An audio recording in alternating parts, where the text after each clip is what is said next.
ओम नमस्ते जी।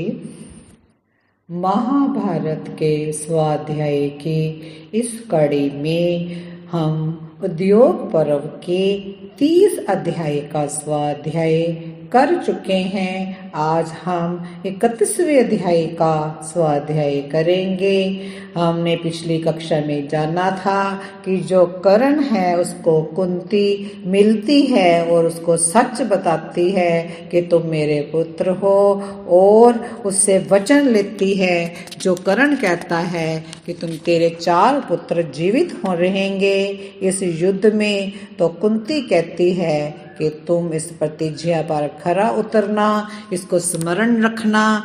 आज हम इस स्वाध्याय की कक्षा में जानेंगे कि जो पांडव है अपने सेनापति का चुनाव करते हैं युद्ध के लिए, और कुरुक्षेत्र में जो सेना है अपना पड़ाव वहां डालने लगी है, इसको हम सब जानते हैं।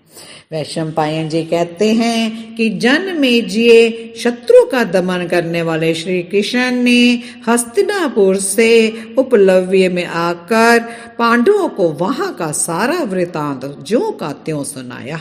श्री कृष्ण ने कहा, राजन, मैंने हस्तिनापुर जाकर कौरव सभा में धृतराष्ट्र पुत्र दुर्योधन से यथार्थ, लाभदायक और हित की बात कही थी, परंतु वह दुर्बुद्धि उसे स्वीकार नहीं करता था। राजन, मैंने सब भाइयों में श्रेष्ठ बंधुजनोचित प्रेम बने रहने की इच्छा से पहले सामनीति का प्रयोग किया था, जिससे इस वंश में फूट ना हो तथा प्रजाजनों की निरंतर उन्नति होती रहे।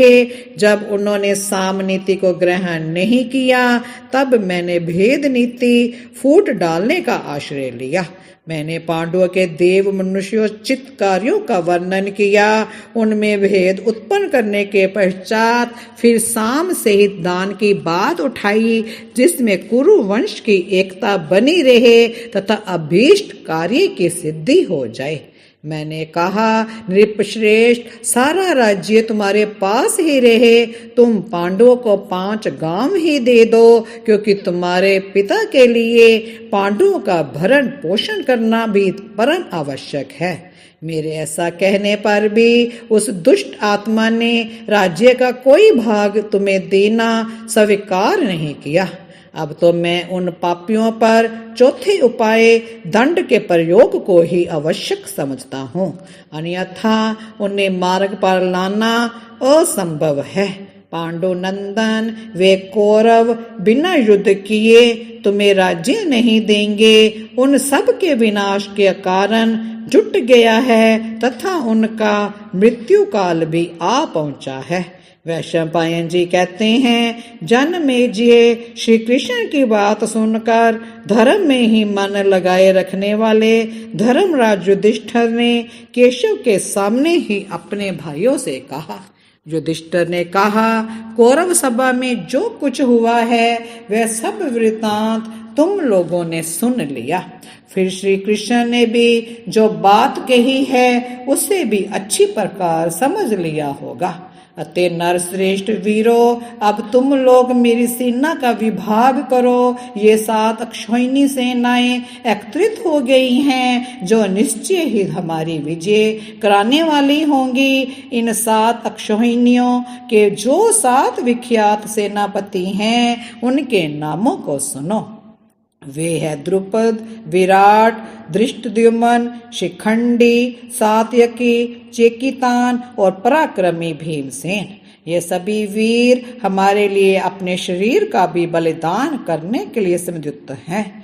अतः ये ही पांडव सेना के संचालक होने के योग्य हैं। वे सब के सब वेद वेता, शूरवीर, उत्तम व्रत का पालन करने वाले, मर्यादाशील, नीतिज्ञ तथा युद्ध कुशल हैं। वे ये सब धनुर्वेद में निपुणता प्राप्त तथा सब प्रकार के अस्त्रों द्वारा युद्ध करने में समर्थ हैं। अब ये विचार करना चाहिए कि इन सातों का भी नेता कौन है। ऐसा नेता होना चाहिए जो सभी सेना विभागों को भली भांति जानता हो और युद्ध में बाण रूपी ज्वालाओं से प्रदीप्त अग्नि के समान तेजस्वी भीष्म का आक्रमण सह सकता हो। पुरुष सिंह कुरुनंदन सहदेव, पहले तुम अपना विचार प्रकट करो। हमारा प्रधान सेनापति होने योग्य कौन है? सहदेव बोले, बलवान, अस्त्र विद्या में निपुण और युद्ध में उन्मत्त होकर लड़ने वाले मत्स्य नरेश, विराट, युद्ध भूमि में भीष्म तथा अन्य महारथियों का सामना अच्छी प्रकार कर सकेंगे। नकुल ने कहा, मेरे विचार से हमारे श्वशुर द्रुपद हमारे सेना के प्रमुख भाग का संचालन करें। वे ही युद्ध के लिए सम्मुख आए हुए द्रोणाचार्य भीष्म पितामह का सामना कर सकते हैं। अर्जुन बोले, राजन, मैं धृष्टद्युम्न के सिवा ऐसे किसी पुरुष को नहीं देखता जो महान व्रतधारी भीष्म का वेग सह सके। मेरा तो यही निश्चित मत है, जो शीघ्रता पूर्वक हस्त संचालन करने वाला, विचित्र रीति से युद्ध करने में कुशल, अभेद्य कवच से संपन्न और योधपति गजराज की भांति सुशोभित होने वाला है। मेरी सम्मति में वह श्रीमान धृष्टद्युम्न ही सेनापति होने के योग्य है। युधिष्ठिर बोले, दर्शा कुल तिलक श्री कृष्ण जिसका नाम बताएं वही हमारी सेना का प्रधान सेनापति हो।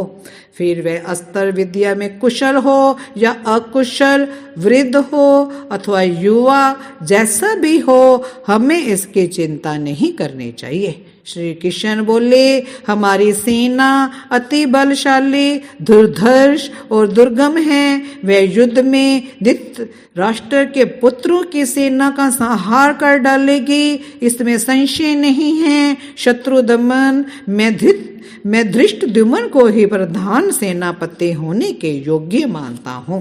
वैशंपायन जी कहते हैं, राजन, श्री कृष्ण के ऐसा कहने पर वे नर श्रेष्ठ पांडव बड़े प्रसन्न हुए। उधर हर्ष और उत्साह में भरकर यात्रा करने वाले सैनिकों का महान हर्षनाद चहुं ओर गूंज उठा।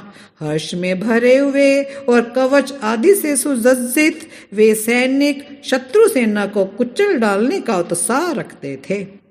कुंती पुत्र राजा युधिष्ठिर समस्त सैनिकों के बीच में होकर चल रहे थे। सामान ढोने वाली गाड़ियां, बाजार, डेरे, तंबू, रथ आदि, सवारी, खजाना, यंत्र चालित अस्त्र तथा चिकित्सा कुशल वैद्य भी उनके साथ साथ चले। राजा युधिष्ठिर ने जो सेना सारहीन, कृशकाय अथवा दुर्बल थी, उन सब को एवं अन्य परिचारकों को उपलव्य में एकत्रित करके वहां से प्रस्थान किया। पांडव लोग दुर्ग की रक्षा के लिए आवश्यक स्थावर तथा जंगम उपायों द्वारा स्त्रियों और धन आदि की सुरक्षा का समुचित प्रबंध करके बहुत से खेमे और तंबू आदि साथ लेकर प्रस्थित हुए। कुरुक्षेत्र में पहुंचकर सेना की व्यूह रचना करके प्रहार करने के लिए उद्यत हुए। पांडव सैनिक सांडों के समान गर्जना करते हुए दिखाई देने लगे। आज इसमें अध्याय में देखा कि जो श्री कृष्ण हैं, उनका जो पांडव सेना है, उनकी अक्षौहिणी सेनाएं 7 विभाग करते हैं और उनके जो संचालक हैं, उनके सेनापति हैं द्रुपद, विराट, धृष्टद्युम्न, शिखंडी, सात्यकी, चेकितान और पराक्रमी भीमसेन को बनाते हैं। और इन सब सेना का जो वो प्रधान बनाते हैं वो धृतराष्ट्र को बनाते हैं।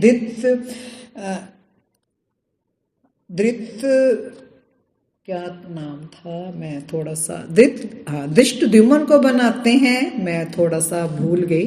तो इस तरह उस प्रधान सेनापति धृष्टद्युम्न को बनाया जाता है और सभी वो अब सेना का सम्मान लेकर वहां पर कुरुक्षेत्र में इकट्ठे हो रहे हैं। आज इतना ही। वीडियो को लाइक करें, शेयर करें, सब्सक्राइब करें। ओम शांति शांति शांति।